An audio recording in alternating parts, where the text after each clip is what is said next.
ਸਤਿਗੁਰ ਬਿਰਹੀ ਨਾਮ ਕਾ ਜੇ ਮਿਲੇ ਤਾਂ ਤਨ ਮਨ ਦਿਓ। ਸਾਹਿਬ ਸਤਿਗੁਰੂ ਧੰਨ ਗੁਰੂ ਰਾਮਦਾਸ ਮਹਾਰਾਜ ਫਰਮਾਉਂਦੇ ਨੇ, ਗੁਰਮੁਖੋ ਸਤਿਗੁਰੂ ਵਾਹਿਗੁਰੂ ਦੇ ਨਾਮ ਦਾ ਪ੍ਰੇਮੀ ਹੈ।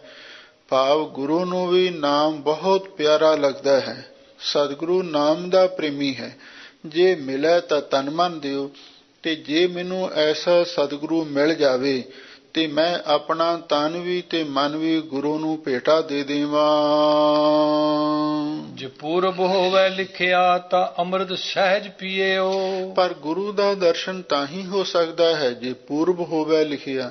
ਜੇ ਮੇਰੇ ਮੱਥੇ ਤੇ ਕੋਈ ਪੂਰਬਲਾ ਪੁੰਨ ਕਰਮਾਂ ਦਾ ਲੇਖ ਲਿਖਿਆ ਹੋਵੇ ਤਾਂ ਹੀ ਗੁਰੂ ਦਾ ਮਿਲਾਪ, ਗੁਰੂ ਦਾ ਦੀਦਾਰ ਹੋ ਸਕਦਾ ਹੈ। ਤਾਂ ਅੰਮ੍ਰਿਤ ਸਹਿਜ ਪੀਏਓ, ਤੇ ਫੇਰ ਹੀ ਮੈਂ ਗੁਰੂ ਦਾ ਬਖਸ਼ਿਆ ਨਾਮ ਅੰਮ੍ਰਿਤ ਸਹਿਜੇ ਹੀ ਸੁਤੇ ਸਿੱਧ ਹੀ ਪੀ ਸਕਦਾ ਹਾਂ। ਕਿਉਂਕਿ ਸਤਿਗੁਰੂ ਨਾਮ ਦਾ ਪ੍ਰੇਮੀ ਹੈ ਤੇ ਗੁਰੂ ਦੇ ਕੋਲ ਨਾਮ ਅੰਮ੍ਰਿਤ ਦਾ ਰਸ ਵੀ ਹੈ। ਤੇ ਜੇ ਮੇਰੇ ਮੱਥੇ ਤੇ ਕੋਈ ਪੂਰਬਲਾ ਪੁੰਨ ਕਰਮ ਦਾ ਲੇਖ ਲਿਖਿਆ ਹੋਵੇ ਤੇ ਫੇਰ ਹੀ ਮੈਂ ਗੁਰੂ ਦੇ ਪਾਸ ਜਾ ਕੇ ਸਹਿਜੇ ਸੁਤੇ ਸਿੱਧ ਹੀ ਉਸ ਨਾਮ ਅੰਮ੍ਰਿਤ ਰਸ ਨੂੰ ਪੀ ਸਕਦਾ ਹਾਂ। ਸੁਤਿਆਂ ਗੁਰ ਸਾ ਲਾਹੀਐ, ਉੱਠਦਿਆਂ ਵੀ ਗੁਰ ਆ ਲਾਓ। ਸਾਹਿਬ ਸਤਿਗੁਰੂ ਸੱਚੇ ਪਾਤਸ਼ਾਹ ਫਰਮਾਉਂਦੇ ਨੇ, ਭਾਈ ਸੌਣ ਵੇਲੇ ਵੀ ਹਮੇਸ਼ਾ ਗੁਰੂ ਦੀ ਸਿਫਤ ਸਲਾਹ ਕਰਨੀ ਚਾਹੀਦੀ ਹੈ, ਤੇ ਉੱਠਦਿਆਂ ਵੀ ਆਪਣੇ ਮੁਖੋਂ ਵਾਹਿਗੁਰੂ ਵਾਹਿਗੁਰੂ ਧੰਨ ਸਤਿਗੁਰੂ ਆਖਣਾ ਚਾਹੀਦਾ ਹੈ। ਭਾਵ ਸੌਣ ਵੇਲੇ ਵੀ ਬਾਣੀ ਪੜ੍ਹੋ ਜਿਵੇਂ ਸਤਿਗੁਰੂ ਦਾ ਹੁਕਮ ਹੈ। ਜਦੋਂ ਗੁਰਸਿੱਖ ਨੇ ਸੌਣਾ ਹੋਵੇ ਤਾਂ ਉਸ ਵੇਲੇ ਕੀਰਤਨ ਸੋਹਿਲਾ ਬਾਣੀ ਦਾ ਪਾਠ ਕਰੇ, ਤੇ ਜਿੰਨਾ ਚਿਰ ਨੀਂਦ ਨਹੀਂ ਆਉਂਦੀ ਓਨਾ ਚਿਰ ਤੱਕ ਮੂਲ ਮੰਤਰ ਦਾ ਵਾਹਿਗੁਰੂ ਦਾ ਸਿਮਰਨ ਕਰੇ। ਇਉਂ ਸੁਤਿਆਂ ਵੀ ਗੁਰੂ ਨੂੰ ਸਲਾਹੁਣਾ ਚਾਹੀਦਾ ਹੈ, ਤੇ ਉੱਠਣ ਸਾਰ ਜਦੋਂ ਅੱਖ ਖੁੱਲੇ ਉਸ ਵੇਲੇ ਵੀ ਸਾਡੀ ਰਸਨਾ ਤੇ ਗੁਰੂ ਦੀ ਬਾਣੀ ਜਾਂ ਗੁਰੂ ਦਾ ਨਾਮ ਹੋਵੇ। ਇਸ ਢੰਗ ਦੇ ਨਾਲ ਸਾਡਾ ਸੌਣਾ ਤੇ ਜਾਗਣਾ ਵੀ ਸਫਲ ਹੈ। ਕੋਈ ਐਸਾ ਗੁਰਮੁਖ ਜੇ ਮਿਲੈ ਹੋ ਤਾਕੇ ਧੋਵਾ ਪਾਓ। ਸਾਹਿਬ ਸਤਿਗੁਰੂ ਸੱਚੇ ਪਾਤਸ਼ਾਹ ਫਰਮਾਉਂਦੇ ਨੇ, ਜੇ ਭਾਈ ਐਸਾ ਕੋਈ ਗੁਰੂ ਦਾ ਪਿਆਰਾ ਗੁਰਸਿੱਖ ਮਾਈ ਭਾਈ ਮਿਲ ਜਾਵੇ ਤੇ ਅਸੀਂ ਉਹਦੇ ਚਰਨ ਧੋਣ ਵਾਸਤੇ ਤਿਆਰ ਹਾਂ, ਜਿਹੜਾ ਸੁਤਿਆਂ ਵੀ ਗੁਰੂ ਗੁਰੂ ਸਲਾਹੁੰਦਾ ਹੈ ਤੇ ਉੱਠਦਿਆਂ ਵੀ ਗੁਰੂ ਗੁਰੂ ਦਾ ਜਸ ਕਰਦਾ ਹੈ।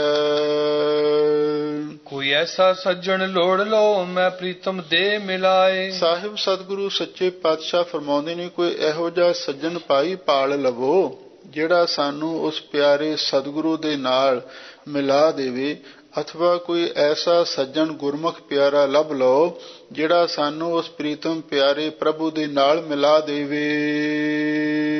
ਸਤਿਗੁਰ ਮਿਲਿਆ ਹਰ ਪਾਇਆ, ਮਿਲਿਆ ਸਹਿਜ ਸੁਭਾਏ। ਬਈ ਕੋਈ ਇਹ ਨਾ ਭੁਲੇਖੇ ਵਿੱਚ ਪਿਆ ਰਵੇ, ਪਤਾ ਨਹੀਂ ਉਹ ਕਿਹੜਾ ਸੱਜਣ ਹੈ, ਕਿਹੜਾ ਵਿਚੋਲਾ ਹੈ ਜਿਹੜਾ ਸਾਨੂੰ ਰੱਬ ਦੇ ਨਾਲ ਮਿਲਾ ਸਕਦਾ ਹੈ। ਤਾਂ ਸਤਿਗੁਰੂ ਇਹਦੇ ਬਾਰੇ ਸਪਸ਼ਟ ਕਰ ਰਹੇ ਨੇ, ਸਤਿਗੁਰ ਮਿਲਿਆ ਹਰ ਪਾਇਆ। ਗੁਰਮੁਖੋ ਸਤਿਗੁਰੂ ਹੀ ਦਰਗਾਹੀ ਵਿਚੋਲਾ ਹੈ। ਸਤਿਗੁਰੂ ਦੇ ਨਾਲ ਮਿਲ ਕੇ ਹੀ ਅਸੀਂ ਉਸ ਵਾਹਿਗੁਰੂ ਪਰਮੇਸ਼ਰ ਨੂੰ ਪ੍ਰਾਪਤ ਕੀਤਾ ਹੈ। ਮਿਲਿਆ ਸਹਿਜ ਸੁਭਾਏ, ਤੇ ਉਹ ਅਕਾਲ ਪੁਰਖ ਵਾਹਿਗੁਰੂ ਗੁਰੂ ਦੀ ਮਿਹਰ ਦਾ ਸਦਕਾ ਸਾਨੂੰ ਸੁਤੇ ਸਿੱਧ ਹੀ ਮਿਲਿਆ ਹੈ। ਸਤਿਗੁਰ ਸਾਗਰ ਗੁਣ ਨਾਮ ਕਾ ਮੈਂ ਤਿਸ ਦੇਖਣ ਕਾ ਚਾਓ। ਧੰਨ ਗੁਰੂ ਰਾਮਦਾਸ ਮਹਾਰਾਜ ਸੱਚੇ ਪਾਤਸ਼ਾਹ ਫਰਮਾਉਂਦੇ ਨੇ, ਭਾਈ ਸਤਿਗੁਰੂ ਦੈਵੀ ਗੁਣਾਂ ਦਾ ਤੇ ਵਾਹਿਗੁਰੂ ਦੇ ਨਾਮ ਦਾ ਸਮੁੰਦਰ ਹੈ। ਮੈਂ ਤਿਸ ਦੇਖਣ ਕਾ ਚਾਓ, ਮੈਨੂੰ ਉਸ ਗੁਰੂ ਦੇ ਦਰਸ਼ਨ ਕਰਨ ਦਾ ਬੜਾ ਹੀ ਚਾਉ ਚੜਿਆ ਹੋਇਆ ਹੈ। ਹੋ ਤਿਸ ਬਿਨ ਘੜੀ ਨ ਜੀਵਉ, ਬਿਨ ਦੇਖੇ ਮਰ ਜਾਓ। ਤੇ ਮੈਂ ਉਸ ਵਾਹਿਗੁਰੂ ਪਰਮੇਸ਼ਰ ਤੋਂ ਬਿਨਾਂ ਇੱਕ ਘੜੀ ਭਰ ਵੀ ਜੀ ਨਹੀਂ ਸਕਦਾ। ਮੇਰਾ ਉਸ ਵਾਹਿਗੁਰੂ ਦੇ ਨਾਲ ਇੰਨਾ ਪਿਆਰ ਹੈ, ਬਿਨ ਦੇਖੇ ਮਰ ਜਾਓ, ਬਿਨਾਂ ਉਸ ਤੇ ਦੀਦਾਰ ਕੀਤਿਆਂ ਮੈਂ ਤੇ ਮਰ ਜਾਨਾ ਹਾਂ। ਮੇਰੀ ਆਤਮਕ ਮੌਤ ਹੋ ਜਾਂਦੀ ਹੈ। ਜਿਵੇਂ ਮੱਛੀ ਪਾਣੀ ਤੋਂ ਬਿਨਾਂ, ਅਮਲੀ ਅਮਲ ਤੋਂ ਬਿਨਾਂ ਨਹੀਂ ਬਚਦਾ, ਇਸੇ ਤਰ੍ਹਾਂ ਮੈਂ ਵੀ ਉਸ ਵਾਹਿਗੁਰੂ ਪਰਮੇਸ਼ਰ ਦੇ ਦਰਸ਼ਨਾਂ ਤੋਂ ਬਿਨਾਂ ਨਹੀਂ ਰਹਿ ਸਕਦਾ। ਜੋ ਮਛਲੀ ਵਿਣ ਪਾਣੀ ਹੈ ਰਹਿ ਨ ਕਿਤੈ ਉਪਾਏ। ਲੋ ਹੁਣ ਅੱਗੇ ਸਾਹਿਬ ਸਤਿਗੁਰੂ ਸੱਚੇ ਪਾਤਸ਼ਾਹ ਮੱਛੀ ਦਾ ਦ੍ਰਿਸ਼ਟਾਂਤ ਦਿੰਦੇ ਹਨ। ਜਿਵੇਂ ਮੱਛੀ ਪਾਣੀ ਤੋਂ ਬਿਨਾਂ ਹੋਰ ਕਿਸੇ ਵੀ ਯਤਨ ਦੇ ਨਾਲ ਜਿੰਦਾ ਨਹੀਂ ਰਹਿ ਸਕਦੀ। ਜੇ ਹੁਣ ਕੋਈ ਮੱਛੀ ਨੂੰ ਆਖੇ ਬਈ ਮੈਂ ਤੈਨੂੰ ਫੁੱਲਾਂ ਦੀ ਸੇਜ ਤੇ ਬਿਠਾਵਾਂਗਾ ਤੇ ਮਖਮਲੀ ਤੇ ਰੇਸ਼ਮੀ ਪਟੋਲਿਆਂ ਵਿੱਚ ਤੈਨੂੰ ਰੱਖਾਂਗਾ। ਪਰ ਉਹ ਮੱਛੀ ਪਾਣੀ ਤੋਂ ਬਿਨਾਂ ਨਹੀਂ ਜਿੰਦਾ ਰਹਿ ਸਕਦੀ, ਚਾਹੇ ਕਿੰਨੇ ਵੀ ਕੋਈ ਯਤਨ ਕਰ ਲਵੇ। ਮੱਛੀ ਦਾ ਜੀਵਨ ਪਾਣੀ ਹੈ, ਉਹ ਪਾਣੀ ਤੋਂ ਬਿਨਾਂ ਨਹੀਂ ਬਚ ਸਕਦੀ।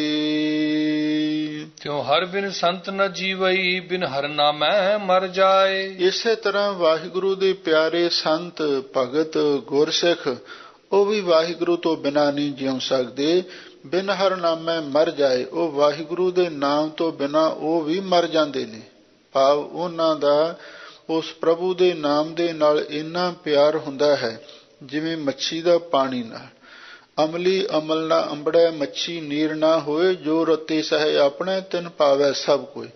ਇਸ ਲਈ ਉਹ ਵੀ ਵਾਹਿਗੁਰੂ ਦੇ ਨਾਮ ਤੋਂ ਬਿਨਾਂ ਰਹਿ ਨਹੀਂ ਸਕਦੇ ਤੇ ਨਾਮ ਤੋਂ ਬਿਨਾਂ ਉਹਨਾਂ ਦੀ ਮੌਤ ਹੋ ਜਾਂਦੀ ਹੈ। ਮੈਂ ਸਤਿਗੁਰ ਛੇਤੀ ਪਿਰਹੜੀ, ਕਿਉਂ ਗੁਰ ਬਿਨ ਜੀਵਾ ਮਾਓ। ਸਾਹਿਬ ਸਤਿਗੁਰੂ ਸੱਚੇ ਪਾਤਸ਼ਾਹ ਫਰਮਾਉਂਦੇ ਨੇ ਵੀ ਮੇਰੀ ਸਤਿਗੁਰੂ ਦੇ ਨਾਲ ਪਿਰਹੜੀ ਦਾ ਅਰਥ ਪ੍ਰੀਤੀ ਹੈ। ਮੇਰੀ ਸਤਿਗੁਰੂ ਦੇ ਨਾਲ ਮੁਹੱਬਤ ਬਣ ਗਈ ਹੈ। ਕਿਉਂ ਗੁਰ ਬਿਨ ਜੀਵਾ ਮਾਓ, ਹੇ ਮਾਂ ਮੈਂ ਗੁਰੂ ਤੋਂ ਬਿਨਾਂ ਕਿਵੇਂ ਜੀ ਸਕਦੀ ਹਾਂ, ਨਹੀਂ ਜੀ ਸਕਦੀ। ਮੈਂ ਗੁਰਬਾਣੀ ਆਧਾਰ ਹੈ, ਗੁਰਬਾਣੀ ਲਾਗ ਰਹਾਓ। ਸਾਹਿਬ ਸਤਿਗੁਰੂ ਸੱਚੇ ਪਾਤਸ਼ਾਹ ਫਰਮਾਉਂਦੇ ਨੇ ਭਾਈ ਮੈਨੂੰ ਤੇ ਗੁਰੂ ਦੀ ਬਾਣੀ ਦਾ ਹੀ ਆਸਰਾ ਹੈ। ਜਿਵੇਂ ਮੱਛੀ ਨੂੰ ਪਾਣੀ ਦਾ ਆਸਰਾ ਹੈ, ਗੁਰਸਿੱਖ ਨੂੰ ਗੁਰੂ ਦੀ ਬਾਣੀ ਦਾ ਆਸਰਾ ਹੈ। ਗੁਰਬਾਣੀ ਲਾਗ ਰਹਾਓ, ਇਸੇ ਲਈ ਮੈਂ ਤੇ ਗੁਰਬਾਣੀ ਦੇ ਨਾਲ ਹੀ ਲੱਗੀ ਰਹਿੰਦੀ ਹਾਂ।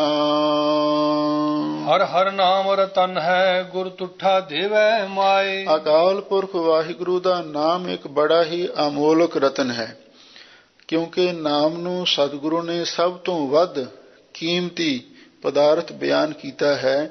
ਦੁਨਿਆਵੀ ਦ੍ਰਿਸ਼ਟੀਕੋਣ ਤੋਂ ਰਤਨ ਸਭ ਤੋਂ ਵੱਧ ਕੀਮਤੀ ਮੰਨਿਆ, ਪਰ ਸਤਿਗੁਰੂ ਕਹਿੰਦੇ ਨੇ ਹਰ ਹਰ ਨਾਮ ਰਤਨ ਹੈ। ਅਕਾਲ ਪੁਰਖ ਵਾਹਿਗੁਰੂ ਦਾ ਨਾਮ ਹੀ ਇੱਕ ਰਤਨ ਵਰਗਾ ਅਮੋਲਕ ਪਦਾਰਥ ਹੈ। ਗੁਰ ਤੁਠਾ ਦੇਵੈ ਮਾਏ, ਹੇ ਮਾਂ ਜੇ ਸਤਿਗੁਰੂ ਪ੍ਰਸੰਨ ਹੋਵੇ ਤਾਂ ਉਹ ਨਾਮ ਦੀ ਦਾਤ ਬਖਸ਼ਿਸ਼ ਕਰਦਾ ਹੈ।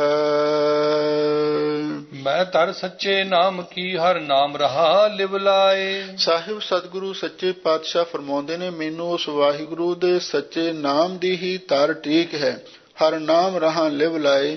ਤੇ ਮੈਂ ਹਰ ਵੇਲੇ ਉਸ ਵਾਹਿਗੁਰੂ ਪਰਮੇਸ਼ਰ ਦੇ ਨਾਮ ਦੇ ਵਿੱਚ ਹੀ ਲਿਵ ਲਾਈ ਰੱਖਦੀ ਹਾਂ। ਗੁਰ ਗਿਆਨ ਪਦਾਰਥ ਨਾਮ ਹੈ, ਹਰ ਨਾਮੋ ਦੇ ਦਿਰੜਾਏ। ਹੁਣ ਸਾਹਿਬ ਸਤਿਗੁਰੂ ਸੱਚੇ ਪਾਤਸ਼ਾਹ ਦੇ ਕੋਲ ਇੱਕ ਗਿਆਨ ਤੇ ਨਾਮ ਦਾ ਵੀ ਪਦਾਰਥ ਹੈ। ਪਿੱਛੇ ਨਾਮ ਦੀ ਗੱਲ ਕੀਤੀ ਸੀ, ਹੁਣ ਇੱਥੇ ਨਾਲ ਗਿਆਨ ਦੀ ਵੀ ਕਰਦੇ ਨੇ। ਗੁਰ ਗਿਆਨ ਪਦਾਰਥ ਨਾਮ ਹੈ, ਗੁਰੂ ਦੇ ਪਾਸ ਗਿਆਨ ਤੇ ਨਾਮ ਰੂਪੀ ਪਦਾਰਥ ਹੈ। ਹਰ ਨਾਮੋਂ ਦੇ ਦਰੜਾਏ, ਜਿਹੜਾ ਵੀ ਗੁਰਸਿੱਖ ਮਾਈ ਪਾਈ ਗੁਰੂ ਦੇ ਕੋਲ ਜਾਂਦਾ ਹੈ ਤੇ ਸਤਿਗੁਰੂ ਉਸ ਨੂੰ ਨਾਮ ਤੇ ਗਿਆਨ ਦੋਵੇਂ ਦ੍ਰਿੜ ਕਰਵਾ ਦਿੰਦੇ ਹਨ। ਜਿਸ ਪ੍ਰਾਪਤ ਸੋ ਲਹੈ, ਗੁਰ ਚਰਣੀ ਲਾਗੈ ਆਏ। ਸਾਹਿਬ ਸਤਿਗੁਰੂ ਸੱਚੇ ਪਾਤਸ਼ਾਹ ਫਰਮਾਉਂਦੇ ਨੇ ਵੀ ਜਿਸ ਨੂੰ ਪ੍ਰਾਪਤੀ ਦਾ ਲੇਖ ਲਿਖਿਆ ਹੋਵੇ, ਭਾਵ ਜਿਸ ਦੇ ਭਾਗਾਂ ਦੇ ਵਿੱਚ ਵਾਹਿਗੁਰੂ ਨੇ ਲਿਖਿਆ ਹੋਵੇ, ਸੋ ਚਰਣੀ ਲਾਗੈ ਆਏ।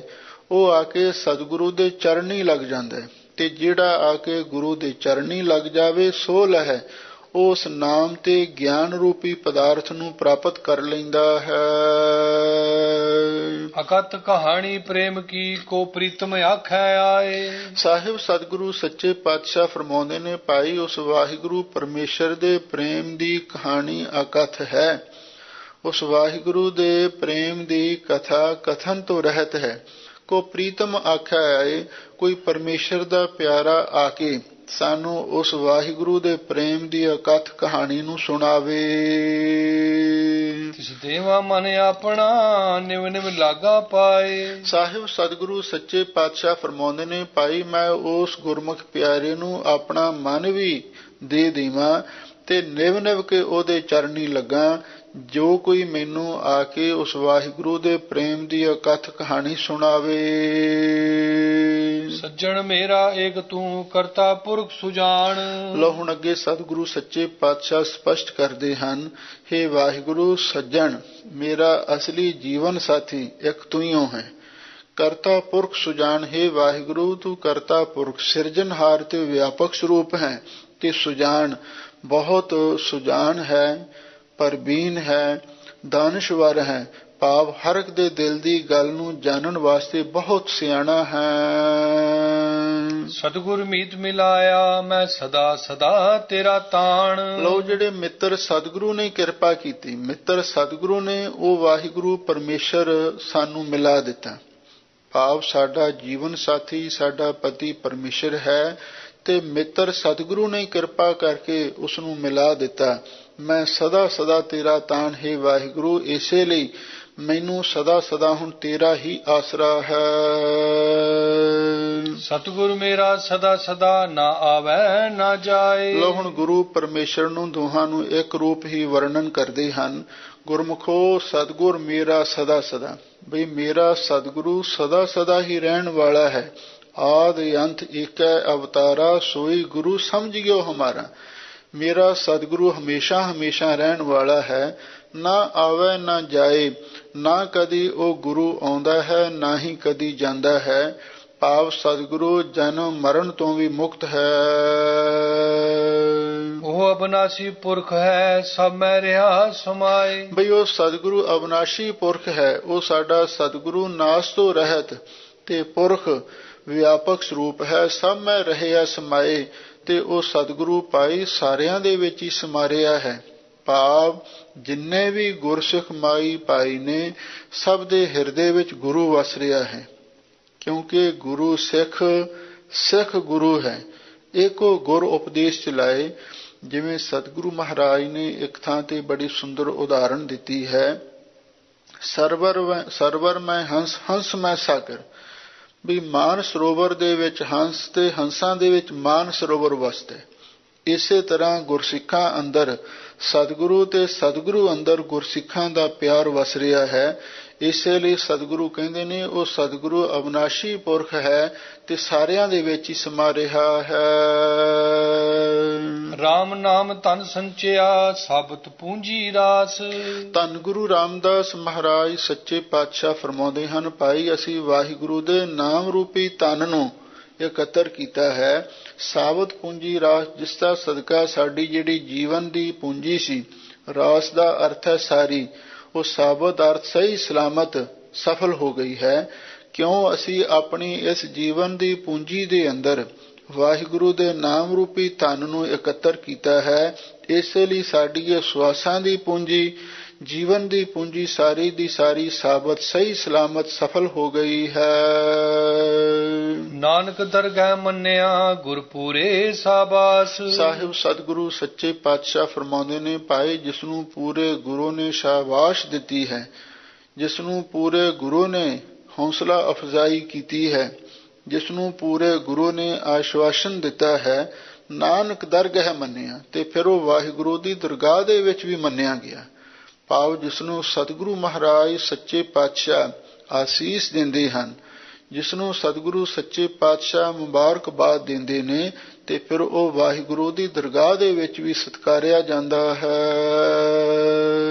ਰਾਗ ਸੂਹੀ ਅਸ਼ਟਪਦੀਆ ਮਹੱਲਾ ਪੰਜਵਾਂ। ਘਰ ਪਹਿਲਾ। ਇਕ ਓੰਕਾਰ ਸਤਿਗੁਰ ਪ੍ਰਸਾਦ। ਉਰਜਰਿਓ ਵਿਖਿਆ ਕੈ ਸੰਗਾ, ਮਨਹਿ ਵਿਆਪਤ ਅਨਕ ਤਰੰਗਾ। ਲਓ, ਹੁਣ ਅੱਗੇ ਰਾਗ ਸੂਹੀ ਦੇ ਅੰਦਰ ਪੰਜਵੇਂ ਪਾਤਸ਼ਾਹ ਧੰਨ ਗੁਰੂ ਅਰਜਨ ਦੇਵ ਮਹਾਰਾਜ ਦੀਆਂ ਅਸ਼ਟਪਦੀਆਂ ਆਰੰਭ ਹੋ ਰਹੀਆਂ ਹਨ। ਕਾਰ ਪਹਿਲਾ, ਇਹਨਾਂ ਨੂੰ ਪਹਿਲੇ ਕਾਰ ਸੁਰ ਤਾਲ ਦੇ ਵਿੱਚ ਉਚਾਰਨ ਕੀਤਾ ਹੈ। ਇੱਕ ਓੰਕਾਰ ਸਤਿਗੁਰ ਪ੍ਰਸਾਦ। ਆਰੰਭ ਦੇ ਵਿੱਚ ਮੰਗਲਾਚਰਨ ਕਰਦੇ ਹਨ। ਉਹ ਅਕਾਲ ਪੁਰਖ ਵਾਹਿਗੁਰੂ ਇੱਕ ਅਦਵੈਤ ਸਰੂਪ ਹੈ। ਓੰਕਾਰ ਸਾਰਿਆਂ ਦਾ ਪ੍ਰਕਾਸ਼ਕ, ਸਤ ਨਾਸ ਤੋਂ ਰਹਿਤ, ਤੇ ਗੁਰ ਪ੍ਰਸਾਦ ਉਹ ਗੁਰੂ ਦੀ ਕਿਰਪਾ ਨਾਲ ਮਿਲਦਾ ਹੈ। ਧੰਨ ਗੁਰੂ ਅਰਜਨ ਦੇਵ ਮਹਾਰਾਜ ਸੱਚੇ ਪਾਤਸ਼ਾਹ ਨੇ ਇਸ ਪਾਵਨ ਪਵਿੱਤਰ ਸ਼ਬਦ ਦੇ ਅੰਦਰ ਜੋ ਰਹਾਉ ਦੀਆਂ ਪੰਕਤੀਆਂ ਨੇ, ਮੇਰੇ ਮਨ ਅਗਮ ਅਗੋਚਰ ਕਤ ਪਾਈਐ ਪੂਰਨ ਪਰਮੇਸ਼ਰ। ਰਹਾਉ, ਇਹਨਾਂ ਸਿਧਾਂਤਰੂ ਪੰਕਤੀਆਂ ਵਿੱਚ ਮਨ ਨੂੰ ਸੰਬੋਧਨ ਕਰਕੇ ਇੱਕ ਸਵਾਲ ਕੀਤਾ ਹੈ ਕਿ ਐ ਮੇਰੇ ਮਨ, ਐ ਪਿਆਰੇ, ਉਹ ਅਕਾਲ ਪੁਰਖ ਵਾਹਿਗੁਰੂ ਸਾਡੇ ਮਨ ਦੀ ਗਮਤਾ ਤੋਂ ਪਰੇ ਤੇ ਇੰਦਰੀਆਂ ਦੇ ਵੀ ਆਵਿਸ਼ੇ ਹੈ, ਤੇ ਫਿਰ ਉਸ ਪੂਰਨ ਪਰਮੇਸ਼ਰ ਨੂੰ ਕਿਵੇਂ ਪ੍ਰਾਪਤ ਕੀਤਾ ਜਾਵੇ। ਦੁਨੀਆ ਅਕਸਰ ਇਹ ਸਵਾਲ ਕਰਦੀ ਹੈ, ਦੱਸੋ ਸਾਨੂੰ ਪਰਮੇਸ਼ਰ ਕਿਵੇਂ ਮਿਲ ਸਕਦਾ ਹੈ। ਹੁਣ ਇਹੀ ਸਵਾਲ ਇਸ ਸ਼ਬਦ ਦਾ ਮੁੱਖ ਵਿਸ਼ਾ ਹੈ। ਧੰਨ ਗੁਰੂ ਅਰਜਨ ਦੇਵ ਮਹਾਰਾਜ ਸੱਚੇ ਪਾਤਸ਼ਾਹ ਫਰਮਾਉਂਦੇ ਹਨ ਕਿ ਐ ਮੇਰੇ ਮਨ, ਉਹ ਅਕਾਲ ਪੁਰਖ ਵਾਹਿਗੁਰੂ ਸਾਡੇ ਮਨ ਤੇ ਇੰਦਰੀਆਂ ਦੀ ਪਹੁੰਚ ਤੋਂ ਪਰੇ ਹੈ, ਤੇ ਉਹ ਪੂਰਨ ਪਰਮੇਸ਼ਰ ਨੂੰ ਕਿਵੇਂ ਪ੍ਰਾਪਤ ਕੀਤਾ ਜਾਵੇ। ਲਓ ਹੁਣ ਆਰੰਭ ਤੋਂ ਸਾਹਿਬ ਸਤਿਗੁਰੂ ਸੱਚੇ ਪਾਤਸ਼ਾਹ ਫਰਮਾਉਂਦੇ ਹਨ। ਉਰਜ ਰਹਿਓ ਵਿਖਿਆ ਕੈ ਸੰਗਾ, ਮਨਹਿ ਵਿਆਪਤ ਅਨਕ ਤਰੰਗਾ। ਸਾਹਿਬ ਸਤਿਗੁਰੂ ਸੱਚੇ ਪਾਤਸ਼ਾਹ ਫਰਮਾਉਂਦੇ ਨੇ, ਇਹ ਜਿਹੜਾ ਮਨੁੱਖ ਹੈ ਇਹ ਤੇ ਵਿਖਿਆ ਕੈ ਸੰਗਾ, ਵਿਖਿਆ ਦਾ ਅਰਥ ਹੈ ਮਾਇਆ, ਇਹ ਤੇ ਮਾਇਆ ਦੇ ਨਾਲ ਉਰਜ ਰਹਿਓ, ਇਹ ਤੇ ਮਾਇਆ ਦੇ ਨਾਲ ਹੀ ਉਲਝਿਆ ਪਿਆ ਹੈ, ਇਹ ਤੇ ਮਾਇਆ ਦੇ ਹੀ ਮੋਹ ਦੇ ਵਿੱਚ ਫਸਿਆ ਪਿਆ ਹੈ। ਮਨ ਹੈ ਵਿਆਪਤ ਅਨਕ ਤਰੰਗਾ, ਤੇ ਇਸ ਮਨੁੱਖ ਦੇ ਮਨ ਨੂੰ ਅਨੇਕਾਂ ਤਰ੍ਹਾਂ ਦੀਆਂ ਤਰੰਗਾਂ ਉਹ ਵਿਆਪ ਰਹੀਆਂ ਨੇ। ਇਹਦਾ ਮਤਲਬ ਇਹ ਹੈ ਸਾਡੇ ਮਨ ਦੇ ਵਿੱਚ ਕਈ ਤਰ੍ਹਾਂ ਦੇ ਸੰਕਲਪ ਵਿਕਲਪ ਉੱਠ ਰਹੇ ਨੇ, ਵਾਸ਼ਨਾਵਾਂ ਦੀਆਂ ਤਰੰਗਾਂ ਉੱਠ ਰਹੀਆਂ ਨੇ। ਇਹੋ ਜਿਹੀ ਹਾਲਤ ਵਿੱਚ ਕਦੇ ਪਰਮੇਸ਼ਰ ਨੂੰ ਨਹੀਂ ਮਿਲਿਆ ਜਾ ਸਕਦਾ। ਔਰ ਜਿਹੜੇ ਉਹ ਵਿਖਿਆ ਕੈ ਸੰਗਾ, ਅਥਵਾ ਜਿਹੜੇ ਪੰਜ ਵਿਸ਼ੇ ਨੇ ਸ਼ਬਦ, ਸਪਰਸ, ਰੂਪ, ਰਸ, ਗੰਧ, ਇਹ ਮਨੁੱਖ ਤਾਂ ਇਹਨਾਂ ਪੰਜੇ ਵਿਸ਼ਿਆਂ ਦੇ ਨਾਲ ਉਲਝਿਆ ਪਿਆ ਹੈ, ਤੇ ਇਹਦੇ ਮਨ ਦੇ ਅੰਦਰ ਅਨੇਕਾਂ ਤਰ੍ਹਾਂ ਦੇ ਵਿਸ਼ਿਆਂ ਦੀਆਂ ਤਰੰਗਾਂ ਵੀ ਵਿਆਪ ਰਹੀਆਂ ਨੇ। ਕਈ ਤਰ੍ਹਾਂ ਦੇ ਮਨ ਦੇ ਵਿੱਚ ਚੰਗੇ ਮਾੜੇ ਖਿਆਲ ਆ ਰਹੇ ਨੇ। ਦੱਸੋ ਇਸ ਤਰ੍ਹਾਂ ਦੀ ਹਾਲਤ ਵਿੱਚ ਕਿਵੇਂ ਵਾਹਿਗੁਰੂ ਨੂੰ ਮਿਲਿਆ ਜਾ ਸਕਦਾ? ਨਹੀਂ ਮਿਲਿਆ ਜਾ ਸਕਦਾ। ਮੇਰੇ ਮਨ ਅਗਮ ਅਗੋਚਰ ਕਤ ਪਾਈਐ ਪੂਰਨ ਪਰਮੇਸ਼ਰ ਰਹਾਉ। ਸਾਹਿਬ ਸਤਿਗੁਰੂ ਸੱਚੇ ਪਾਤਸ਼ਾਹ ਫਰਮਾਉਂਦੇ ਨੇ ਕਿ ਐ ਮੇਰੇ ਮਨ, ਉਹ ਵਾਹਿਗੁਰੂ ਸਾਡੇ ਮਨ ਤੇ ਇੰਦਰੀਆਂ ਦੀ ਪਹੁੰਚ ਤੋਂ ਪਰੇ ਹੈ। ਉਸ ਪੂਰਨ ਪਰਮੇਸ਼ਰ ਨੂੰ ਕਿਵੇਂ ਪ੍ਰਾਪਤ ਕੀਤਾ ਜਾਵੇ? ਉਸ ਨੂੰ ਪ੍ਰਾਪਤ ਕਰਨਾ ਬਹੁਤ ਹੀ ਕਠਿਨ ਹੈ। ਮੋਹ ਮਗਨ ਮਹਿ ਰਿਹਾ ਵਿਆਪੇ, ਅਤ ਤ੍ਰਿਸ਼ਨਾ ਕਬਹੂ ਨਹੀਂ ਤਰਾਪੇ। ਰਹਾਉ ਵਿਸਰਾਮ ਦੇ ਕੇ ਸਾਹਿਬ ਸਤਿਗੁਰੂ ਸੱਚੇ ਪਾਤਸ਼ਾਹ ਫਰਮਾਉਂਦੇ ਨੇ, ਜਿਹੜਾ ਮਨੁੱਖ ਵੀ ਮਾਇਆ ਵਿੱਚ, ਵਿਸ਼ਿਆਂ ਦੇ ਵਿੱਚ, ਨਸ਼ਿਆਂ ਦੇ ਵਿੱਚ, ਵਿਕਾਰਾਂ ਦੇ ਵਿੱਚ, ਪਾਪਾਂ ਦੇ ਵਿੱਚ ਗਰਸਿਆ ਹੋਇਆ ਹੈ, ਉਹ ਮਨੁੱਖ ਸਵਾਲ ਕਰਦਾ ਮੈਨੂੰ ਕਿਵੇਂ ਰੱਬ ਮਿਲੇ। ਲਓ ਹੁਣ ਸਾਹਿਬ ਸਤਿਗੁਰੂ ਸੱਚੇ ਪਾਤਸ਼ਾਹ ਫਰਮਾਉਂਦੇ ਨੇ, ਮੋਹ ਮਗਨ ਮੈਂ ਰਹਿਆ ਵਿਆਪੇ। ਇਹ ਜਿਹੜਾ ਮਨੁੱਖ ਹੈ ਮਾਇਆ ਦੇ ਮੋਹ ਦੇ ਵਿੱਚ ਮਗਨ ਹੋ ਕੇ, ਮਾਇਆ ਦੇ ਮੋਹ ਦੇ ਵਿੱਚ ਗਲਤਾਨ ਹੋ ਕੇ, ਤੇ ਮਾਇਆ ਦੇ ਵਿੱਚ ਹੀ ਇਹ ਤੇ ਖਚਤ ਹੋ ਰਿਹਾ ਹੈ। ਅਤ ਤ੍ਰਿਸ਼ਨਾ ਕਬਹੂ ਨਹੀਂ ਤਰਾਪੇ। ਇਸ ਮਨੁੱਖ ਦੇ ਮਨ ਦੇ ਵਿੱਚ ਇੰਨੀ ਮਾਇਆ ਦੀ ਭੁੱਖ ਹੈ, ਭੁੱਖਿਆਂ ਭੁੱਖ ਨਾ ਉਤਰੀ ਜੇ ਬੰਨਾ ਪੁਰੀਆਂ ਪਾਰ। ਸਤਿਗੁਰੂ ਦੇ ਬਚਨ ਨੇ, ਸਹਿਸ ਕਟੇ ਲੱਖ ਕੋ ਉਠ ਧਾਵੈ, ਤ੍ਰਿਪਤ ਨਾ ਆਵੈ ਮਾਇਆ ਪਾਛੈ ਪਾਵੈ। ਅੰਦਰ ਬਹੁਤ ਮਾਇਆ ਦੀ ਤ੍ਰਿਸ਼ਨਾ ਹੈ, ਮਾਇਆ ਦੀ ਭੁੱਖ ਹੈ, ਕਬਹੂ ਨਹੀਂ ਤਰਾਪੇ, ਤੇ ਕਦੇ ਮਨ ਰੱਜਦਾ ਹੀ ਨਹੀਂ। ਇਹੋ ਜਿਹੀ ਹਾਲਤ ਵਿੱਚ ਦੱਸੋ ਕਿਵੇਂ ਕੋਈ ਰੱਬ ਨੂੰ ਮਿਲ ਸਕਦਾ ਹੈ? ਬਸੈ ਕਰੋਧ ਸਰੀਰ ਚੰਡਾਰਾ, ਅਗਿਆਨ ਨਾ ਸੂਝੈ ਮਹਾ ਗੁਬਾਰਾ। ਸਾਹਿਬ ਸਤਿਗੁਰੂ ਸੱਚੇ ਪਾਤਸ਼ਾਹ ਫਰਮਾਉਂਦੇ ਨੇ, ਭਾਈ ਵੇਖੋ ਫਿਰ ਇਸ ਮਨੁੱਖ ਦੇ ਸਰੀਰ ਅੰਦਰ ਕ੍ਰੋਧ ਰੂਪੀ ਚੰਡਾਲ ਵਸ ਰਿਹਾ ਹੈ। ਕ੍ਰੋਧ ਨੂੰ ਚੰਡਾਲ ਆਖਿਆ ਕਿਉਂਕਿ ਜਦੋਂ ਕਿਸੇ ਦੇ ਮਨ ਦੇ ਵਿੱਚ ਕ੍ਰੋਧ ਪੈਦਾ ਹੋ ਜਾਵੇ, ਉਹਦੀ ਚੰਡਾਲ ਬਿਰਤੀ ਹੋ ਜਾਂਦੀ। ਉਹ ਪਾਪ ਤੋਂ ਨਹੀਂ ਡਰਦਾ, ਕਿਸੇ ਨੂੰ ਮਾਰਨ ਤੋਂ ਨਹੀਂ ਡਰਦਾ, ਬਸ ਇੱਕ ਵਾਰੀ ਕ੍ਰੋਧ ਆ ਜਾਵੇ ਬਸ ਫਿਰ ਅੰਨਾ ਕਰ ਦਿੰਦਾ ਮਨੁੱਖ ਨੂੰ। ਇੱਕ ਇਹਦੇ ਉੱਤੇ ਮਹਾਂਪੁਰਖ ਛੋਟੀ ਜਿਹੀ ਉਦਾਹਰਣ ਵੀ ਦਿੰਦੇ ਸਨ। ਕਹਿੰਦੇ ਇੱਕ ਕਿਸੇ ਰਾਜੇ ਦਾ ਰਾਜ ਪੰਡਤ ਰੱਖਿਆ ਹੋਇਆ ਸੀ, ਤੇ ਜਿਸ ਨੂੰ ਰਾਜ ਗੁਰੂ ਦੀ ਉਪਾਧੀ ਨਾਲ ਵੀ ਸਨਮਾਨਿਆ ਗਿਆ ਸੀ। ਕਿਸੇ ਕਾਰਨ ਉਹ ਜਿਹੜਾ ਰਾਜ ਪੰਡਤ ਸੀ ਉਹ ਰਾਜੇ ਨਾਲ ਨਾਰਾਜ਼ ਹੋ ਗਿਆ, ਤੇ ਉਸਨੇ ਰਾਜੇ ਨੂੰ ਕਹਿ ਦਿੱਤਾ ਤੇ ਮੈਂ ਤੇਰੀ ਸਭਾ ਦੇ ਵਿੱਚ ਨਹੀਂ ਆਵਾਂਗਾ, ਮੈਂ ਕੋਈ ਕਿਸੇ ਨੂੰ ਧਰਮ ਦਾ ਉਪਦੇਸ਼ ਨਹੀਂ ਦੇਵਾਂਗਾ। ਜਦੋਂ ਇਹ ਗੱਲ ਹੋਈ ਤਾਂ ਰਾਜਾ ਬਹੁਤ ਹੈਰਾਨ ਹੋਇਆ। ਉਸਨੇ ਵਜ਼ੀਰਾਂ ਨੂੰ ਸੱਦਿਆ, ਕਹਿਣ ਲੱਗਾ ਤੁਸੀਂ ਰਾਜ ਪੰਡਤ ਨੂੰ ਲੈ ਕੇ ਆਓ। ਉਹ ਕਹਿੰਦੇ ਮਹਾਰਾਜ ਚਲੋ ਯਤਨ ਕਰਕੇ ਵੇਖਦੇ ਹਾਂ। ਸਾਰੇ ਵਜ਼ੀਰ ਵੀ ਗਏ, ਅਹਿਲਕਾਰ ਵੀ ਗਏ, ਪਰ ਉਹ ਨਾ ਮੰਨਿਆ। ਉਹ ਕਹਿੰਦਾ ਮੈਂ ਨਹੀਂ ਜਾਵਾਂਗਾ। ਹੁਣ ਜਦੋਂ ਬੰਦਾ ਨਾ ਹੀ ਮੰਨੇ ਫਿਰ ਕੀ ਕੀਤਾ ਜਾ ਸਕਦਾ? ਦੱਸਦੇ ਨੇ ਫਿਰ ਰਾਜੇ ਦੇ ਦਰਬਾਰ ਦੇ ਵਿੱਚ ਇੱਕ ਭੰਗੀ ਸੀ, ਸਫਾਈ ਕਰਨ ਵਾਲਾ, ਜਿਹਨੂੰ ਆਪਾਂ ਚੰਡਾਲ ਕਹਿ ਸਕਦੇ ਹਾਂ, ਕਿਉਂਕਿ ਪਹਿਲਾਂ ਪੁਰਾਣੇ ਸਮੇਂ ਦੇ ਵਿੱਚ ਜਿਹੜੇ ਚੰਡਾਲ ਸਨ ਤੇ ਉਹੀ ਅੱਗੇ ਸਫਾਈ ਦਾ ਕੰਮ ਕਰਦੇ ਸਨ। ਤੇ ਉਹ ਜਿਹੜਾ ਭੰਗੀ ਰੱਖਿਆ ਹੋਇਆ ਸੀ, ਉਹ ਕਹਿੰਦਾ ਵੀ ਮੈਂ ਜਾ ਕੇ ਪੰਡਤ ਨੂੰ ਲੈ ਕੇ ਆਵਾਂਗਾ। ਸਾਰੇ ਹੈਰਾਨ ਹੋਏ, ਕਹਿੰਦੇ ਉਹ ਇੱਥੇ ਵੱਡੇ ਵੱਡੇ ਵਜ਼ੀਰ ਤੇ ਅਹਿਲਕਾਰ ਜਾ ਕੇ ਖਾਲੀ ਮੁੜੇ ਆਏ, ਤੇ ਇਹ ਭੰਗੀ ਕਿਵੇਂ ਉਸ ਨੂੰ ਲਿਆ ਸਕਦਾ, ਇਹ ਚੰਡਾਲ ਕਿਵੇਂ ਲਿਆ ਸਕਦਾ? ਉਹ ਕਹਿੰਦਾ ਨਹੀਂ, ਮੈਂ ਲੈ ਆਵਾਂਗਾ। ਚਲੋ ਸਾਰੇ ਬੜੇ ਹੈਰਾਨ ਸਨ ਤੇ ਉਹ ਚਲਿਆ ਗਿਆ ਤੇ ਉਹਨੇ ਜਾ ਕੇ ਦਸਤਕ ਦਿੱਤੀ ਤੇ ਕਹਿਣ ਲੱਗਾ, ਗੁਰੂ ਜੀ ਦਰਸ਼ਨ ਦਿਓ। ਉਹ ਅੱਗੋਂ ਕਹਿਣ ਲੱਗਾ, ਤੂੰ ਹੈ ਕੌਣ? ਉਹ ਕਹਿੰਦਾ, ਮੈਂ ਚੰਡਾਲ ਹਾਂ, ਮੈਂ ਭੰਗੀ ਹਾਂ। ਉਹ ਕਹਿੰਦਾ, ਮੈਂ ਤੇ ਚੰਡਾਲ ਦੇ ਮੱਥੇ ਵੀ ਨਹੀਂ ਲੱਗ ਸਕਦਾ, ਤੂੰ ਮੇਰੇ ਘਰ ਕਿਵੇਂ ਆ ਗਿਆ? ਉਹ ਕਹਿੰਦਾ, ਮਹਾਰਾਜ ਮੈਂ ਤੁਹਾਨੂੰ ਨਹੀਂ ਮਿਲਣ ਆਇਆ, ਮੈਂ ਤੇ ਆਪਣੇ ਭਰਾ ਨੂੰ ਮਿਲਣ ਆਇਆ। ਉਹ ਪੰਡਤ ਹੈਰਾਨ ਹੋ ਕੇ ਕਹਿਣ ਲੱਗਾ, ਉਹ ਤੇਰਾ ਭਰਾ ਇੱਥੇ ਮੇਰੇ ਘਰ ਕਿਵੇਂ ਆ ਸਕਦਾ? ਉਹ ਕਹਿੰਦਾ, ਨਹੀਂ ਜੀ, ਮੇਰਾ ਭਰਾ ਤੁਹਾਡੇ ਘਰੇ, ਤੁਹਾਡੇ ਨਾਲ, ਤੁਹਾਡੇ ਅੰਦਰ ਬੈਠਾ।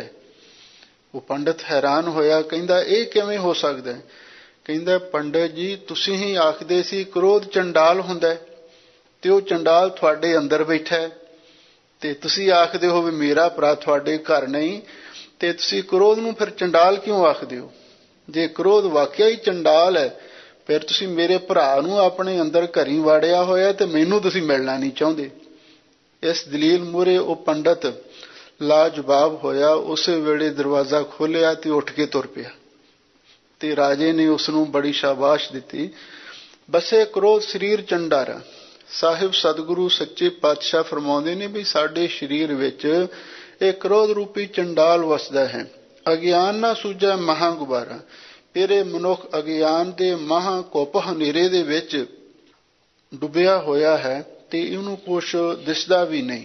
ਅਸੀਂ ਜਦੋਂ ਵੀ ਆਪਣੇ ਅੰਦਰ ਅੱਖਾਂ ਬੰਦ ਕਰਕੇ ਵੇਖਦੇ ਹਾਂ ਤੇ ਉੱਥੇ ਸਾਨੂੰ ਅਗਿਆਨ ਦਾ ਕੁੱਪ ਹਨੇਰਾ ਹੀ ਦਿਖਾਈ ਦਿੰਦਾ, ਹੋਰ ਸਾਨੂੰ ਕੁਝ ਨਹੀਂ ਦਿਖਾਈ ਦਿੰਦਾ। ਭਾਵੇਂ ਠੀਕ ਹੈ, ਗੁਰੂ ਮਹਾਰਾਜ ਨੇ ਬਾਣੀ ਵਿੱਚ ਆਖਿਆ ਵੀ ਸਾਡੇ ਸਰੀਰ ਵਿੱਚ ਬਹੁਤ ਕੁਝ ਹੈ, ਜੋ ਬ੍ਰਹਮੰਡੇ ਸੋਈ ਪਿੰਡੇ, ਜੋ ਖੋਜਾ ਸੋ ਪਾਵੇ, ਪਰ ਉਸ ਅਗਿਆਨ ਦੇ ਮਹਾਂ ਕੁੱਪ ਹਨੇਰੇ ਕਰਕੇ ਸਾਨੂੰ ਤੇ ਕੁਝ ਵੀ ਦਿਸਦਾ ਨਹੀਂ ਹੈ।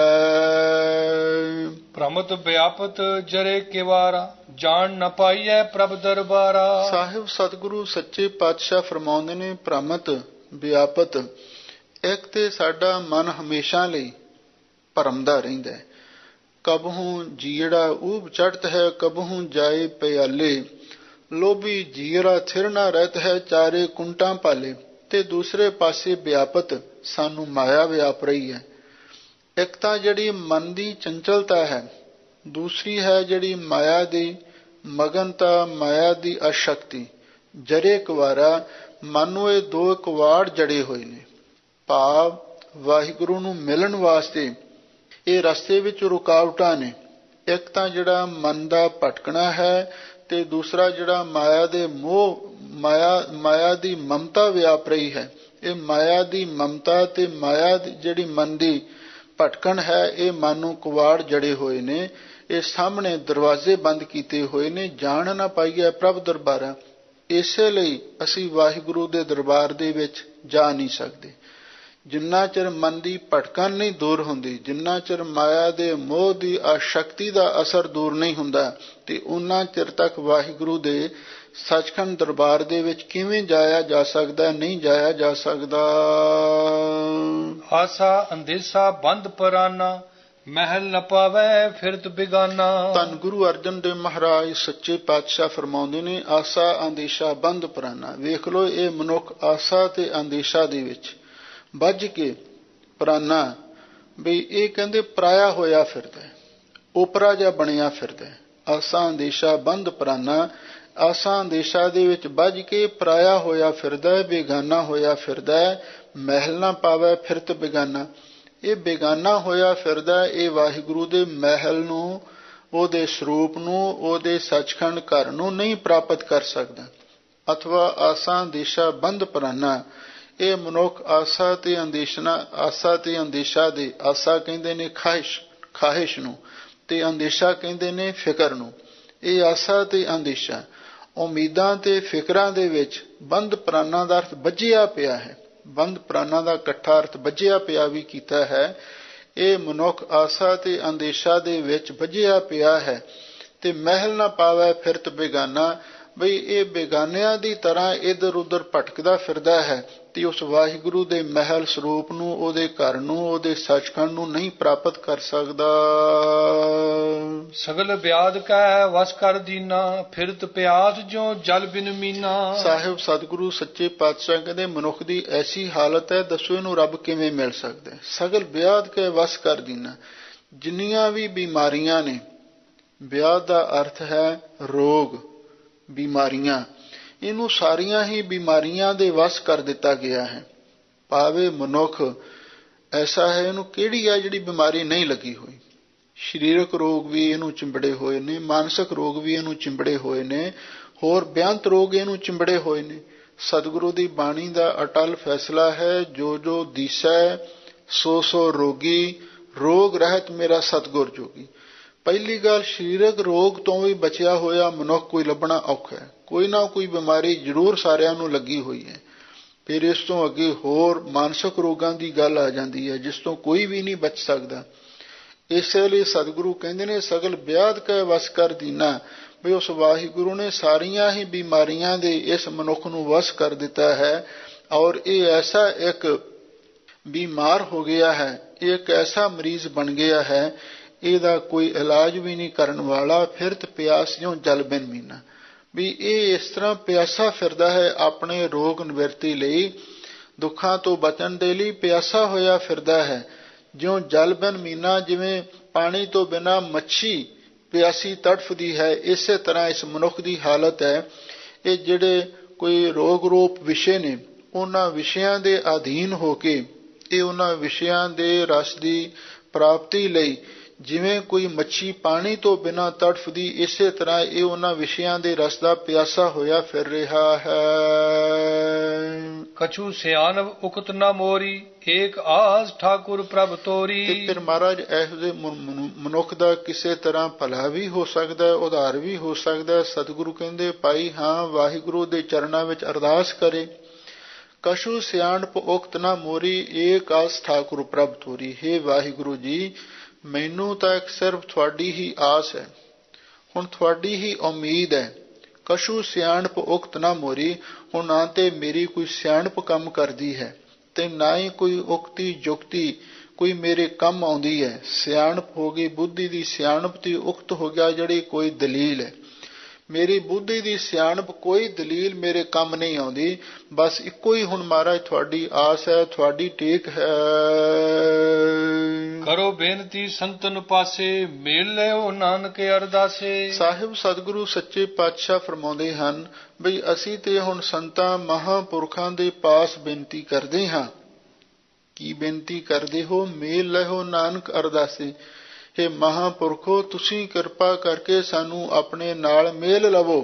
ਤੇ ਸਾਡੀ ਤੁਹਾਡੇ ਚਰਨਾਂ ਵਿੱਚ ਇਹੀ ਅਰਦਾਸ ਹੈ, ਇਹੀ ਪ੍ਰਾਰਥਨਾ ਹੈ ਬਈ ਅਸੀਂ ਹੋਰ ਤਾਂ ਕੁਛ ਨਹੀਂ ਕਰ ਸਕਦੇ, ਤੇ ਤੁਸੀਂ ਸਾਨੂੰ ਆਪਣੇ ਨਾਲ ਮੇਲ ਲਵੋ।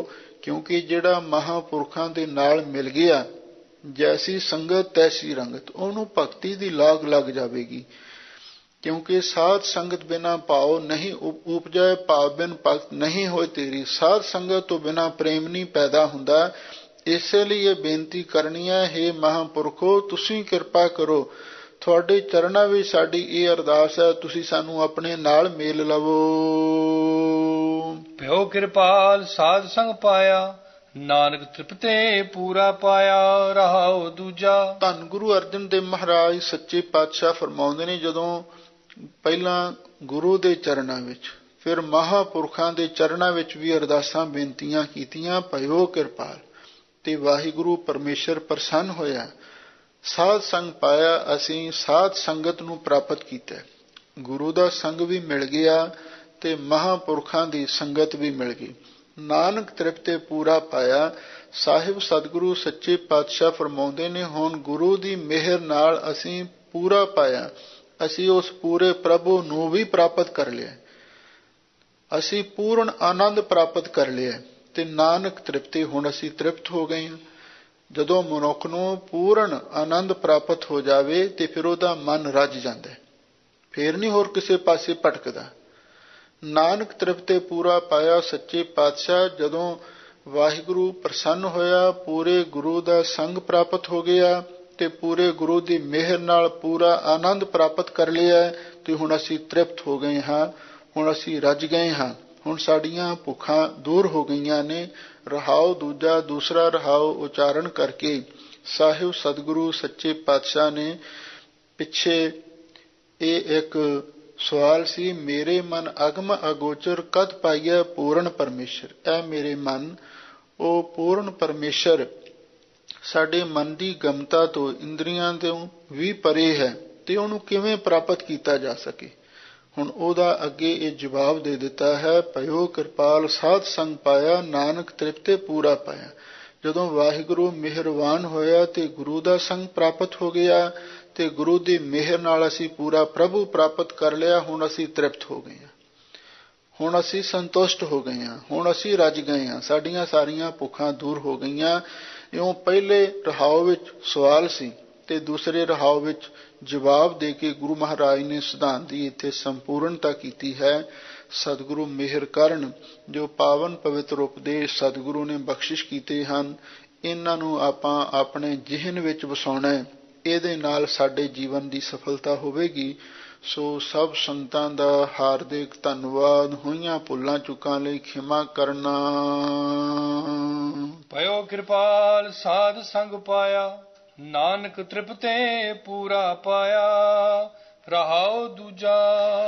ਵਾਹਿਗੁਰੂ ਜੀ ਕਾ ਖਾਲਸਾ, ਵਾਹਿਗੁਰੂ ਜੀ ਕੀ ਫਤਿਹ।